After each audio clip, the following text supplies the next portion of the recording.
Hello and namaste. Today we are going to talk about somebody that's all over the freaking internet. If you've been searching anything in the line of, anything that has to do with self-help books, with self-help videos, motivation, and anything in that keyword criteria, I'm quite sure you've fallen onto one of these videos from Mr. Peterson. The way I was introduced to JB Peterson was through one of these videos itself, and I also had a chance to listen to him speak at Joe Rogan's podcast. And I also got to know about him from other platforms where people were talking about the best-selling book of 2018. I think it was the bestseller on Amazon. So that's how I got introduced to Dr. Peterson, and he's actually a Canadian professor, a clinical psychologist, and I would like to add a great orator, a philosopher of our time. And when I say philosopher, I use the word very casually. For the last 3 years, I've also been dwelling into the idea of self-improvement and self-help, and I've dabbled into it. So I've come across some very prominent writers and I've read some of their books, and I'm always, as I would do with music when I was younger, always look for what's the next happening thing. In today's context, you can say what's the most trending thing. So when I saw JB Peterson's podcast with Joe Rogan, and I also downloaded the app audiobooks, and instead, because nowadays I don't have a lot of time to sit down and do a lot of reading, the audiobook format really works for me, and it is a bit expensive, but it's very convenient as well. So I bought the audio version of Mr. Peterson's book, and also dwelled into some of his videos and public speeches and debates as well. I am aware of the fact that he has had some controversy, and he's done something in the political sphere in Canada, and has gathered some haters and a lot of people that admire him as well. My viewpoint on this is that and my angle of looking at Peterson is as a writer first, and the whole internet shebang. Had it not been for the internet, would Peterson's book be as popular as it is today? I approached it from that angle, and I wanted to see, even though I had seen the videos, I wanted to read the book for its merit and see what I can find in there and what I cannot find in there. And what I found was that Mr. Peterson is a ray of light for the Western society right now, because they really don't have a lot of role models. The whole world in an aggregate seems to be lacking in real role models, and the capacity of putting thoughts to words that Mr. Peterson is displaying is a rare phenomena in this time. And I think the Western society was, hungry for somebody like him, if I may. And when I read the book and get into the depth of the book and the lessons that it's bringing forward, I tend to find that, all his findings are already in other literature and in the pool of knowledge. And it's already been out there. He just put it through his perspective, given it his marital place, if you know what I mean. And he's a clinical psychologist, so he's going to come from that angle. And I started to read the book, so I'm going to go chapter-wise. So what are the 12 rules? Another big thing these days is that, we love lists, like making list of things, like top 10 and the Billboard chart and all that good stuff. So we like those kind of things, and I think it's the marketing genius of Peterson and his publishers to put it in that format where they're telling you, hey, these are the 12 rules for life, is life that's simple, that 12, if you follow these 12 rules, you'll really have a successful life and a happy life.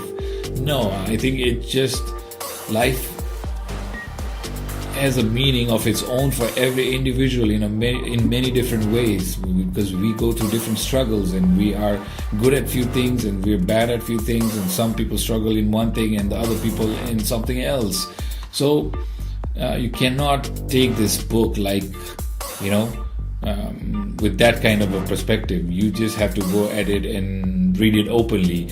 And for the Western society, I can see how some of the content of this book can be actually very, they're hearing it for the first time. But for an Easterner like me, who's been hearing similar stories and folklores, and recently I've been diving into meditation and spirituality a little bit, so I've already heard it before from other orators, if you know what I mean, from other philosophers.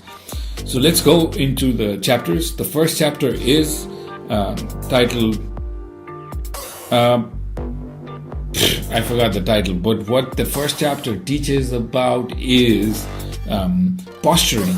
And it gives you this research analysis of lobsters that Dr. Peterson talks about. And postures matter, and I also feel that he simply puts it together as saying stand straight, because that has a lot of subtle unspoken signals that it gives out, and it also has a physical metaphorical effect on your mind and your subconscious as well, that you have, if you're drooping and you're just kind of slouching and you letting people know that you are weak by your postures, it has a lot of implications, like in finding mates and those kind of things. So that's not something I'm hearing for the first time. We've talked about body language and marketing, and I've studied this kind of a topic before, but Peterson puts it in such a way where it's very interesting, and the first chapter is very catchy as well. You start to get into the book, and the first chapter talks about posturing. It says rule number 1 is stand straight, basically. And chapter 2 goes into self-love. What I understood from chapter 2 is that we cannot love others if we can't love ourselves, and if we cannot admire what we have and be grateful for, and not just kind of be our worst critics ourselves and beat ourselves over with these small things that we lack in. That's where we put all our focuses onto, and not kind of look at the many great things that we've been blessed with, So loving yourself is what the second chapter dwells into. The third chapter is choose the right friends. Choose to be around people who make you better in the long run.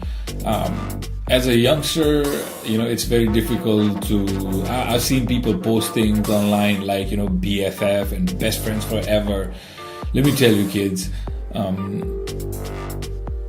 friends don't last forever, really. Some do, but not all of them do. So we have to have the ability to see through the BS, and just hanging out with people is not going to make you good friends with them.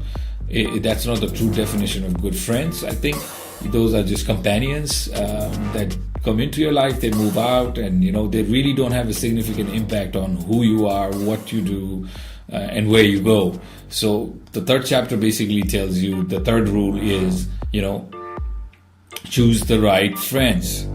Let's move on to chapter 4. Chapter 4 talks about compare yourself to who you were yesterday, not someone else. Let me repeat that. You should compare yourself to who you were yesterday, not comparing yourself to someone else. It's good to be competitive. I don't think it's a bad thing, and it gets the best out of you. But we have to understand that we can't win all the time, and we have to accept failure the same way. And the way competition is so beautiful is that, you can go back, compete again, most of the time. So when you compare yourself to others, you're definitely going to see the grass greener on the other side, and there is truth to that saying. And the only parameter that, or the metrics that we should measure ourselves and measure how much we are improving from one day to the other is by comparing ourselves to ourselves and looking at it from the perspective of who you were yesterday and who you are today and the trajectory going forward where you want to be. So, there's no point in paying attention to people that don't add any value to your life. Just like the friend chapter, this also dwells into that. The rule number 5 is do not let your children do anything that makes you dislike them. Some of my favorite chapters in the book has been books about parenting, because this is something that I am new to as well. And I have learned a few things from a couple of the chapters that dwells into the parenting side of things.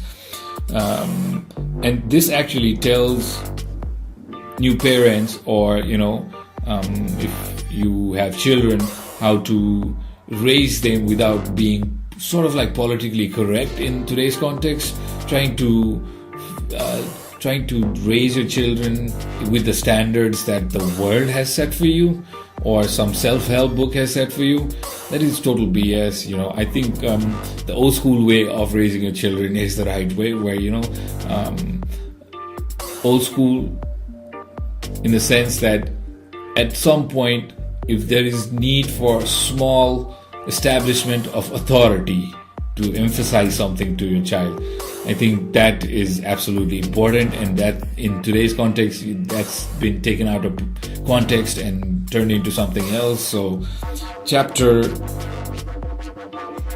5 says that do not let kids do something that makes you as a parent dislike them. Talk to them in a straight manner.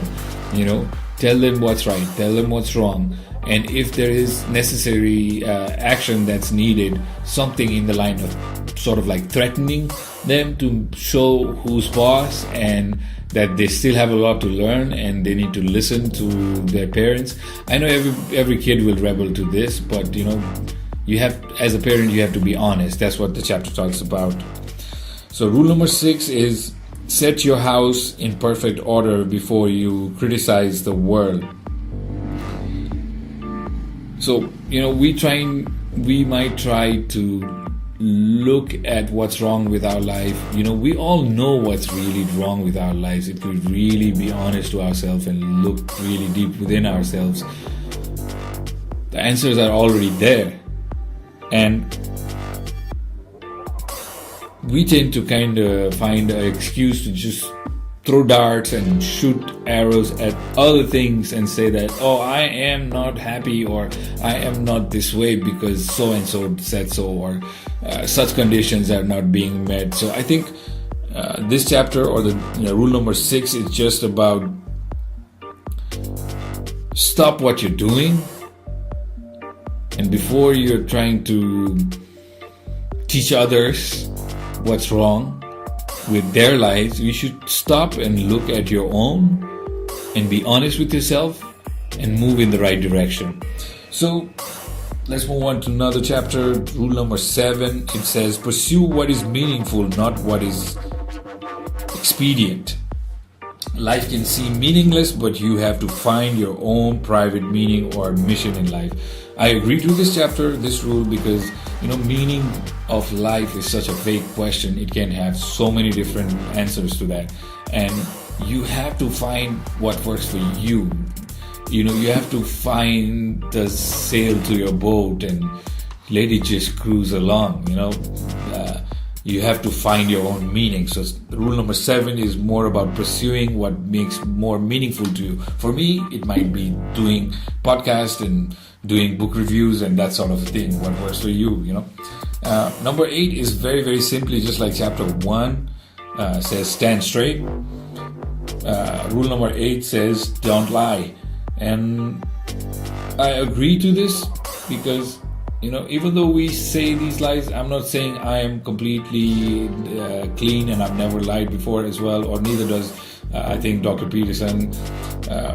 Don't lie is very simply putting that, every time we say a small lie, then we have to say another lie to cover it, or to, give it consistency and continuity.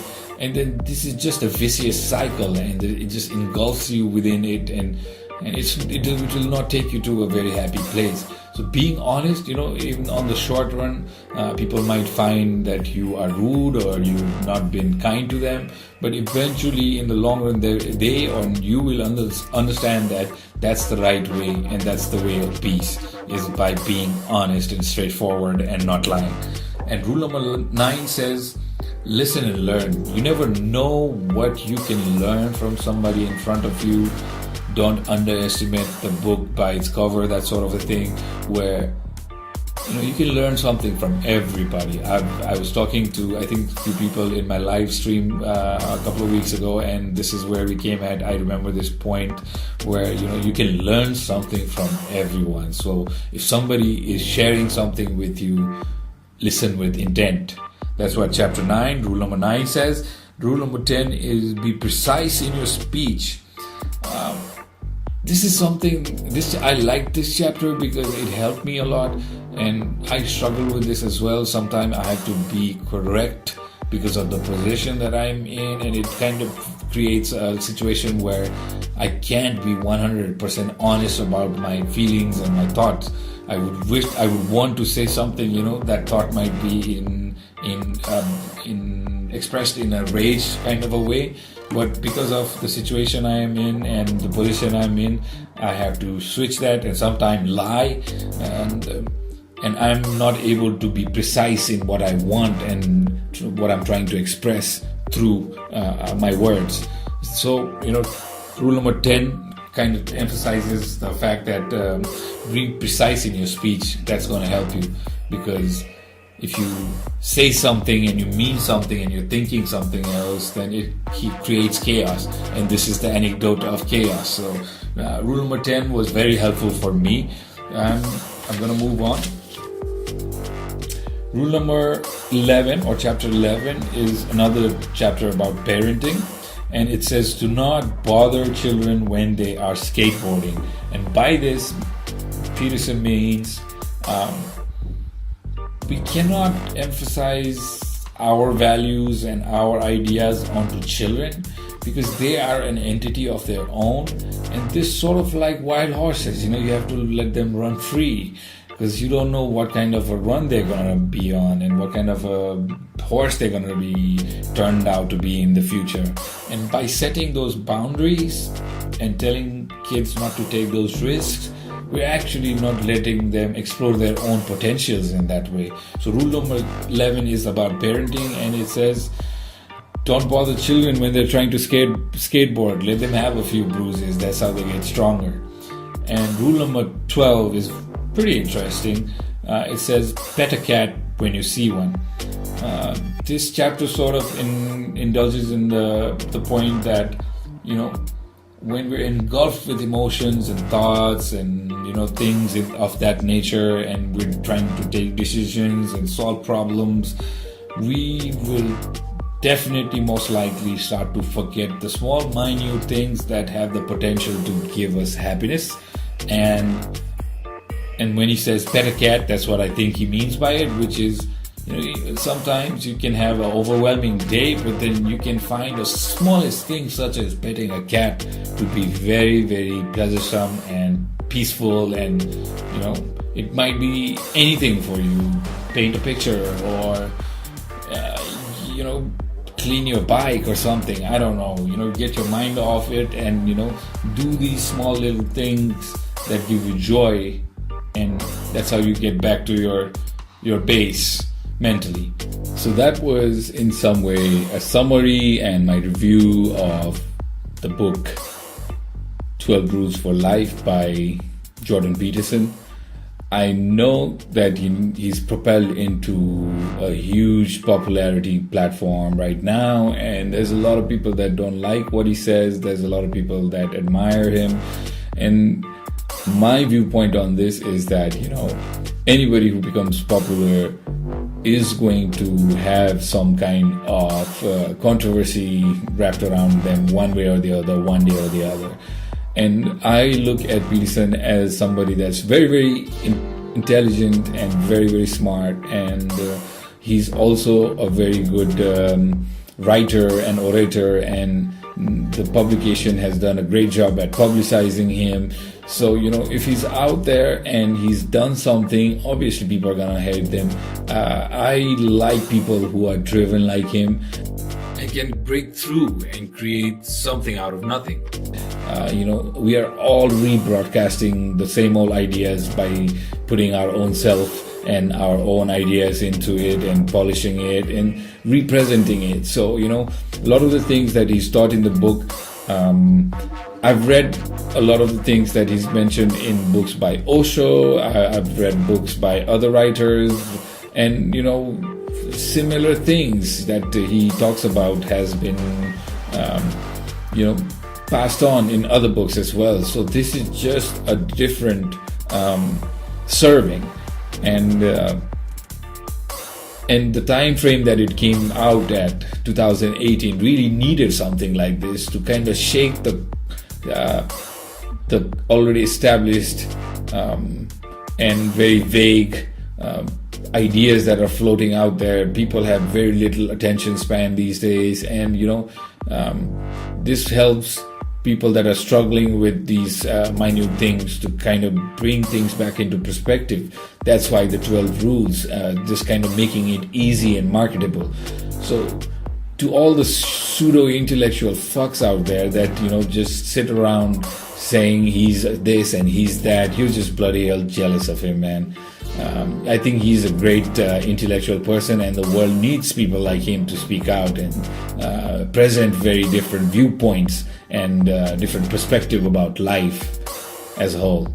So that's my review. I hope you enjoyed it. This is Mera Dui Paisa, Ashish Adhikari signing off. Bye-bye.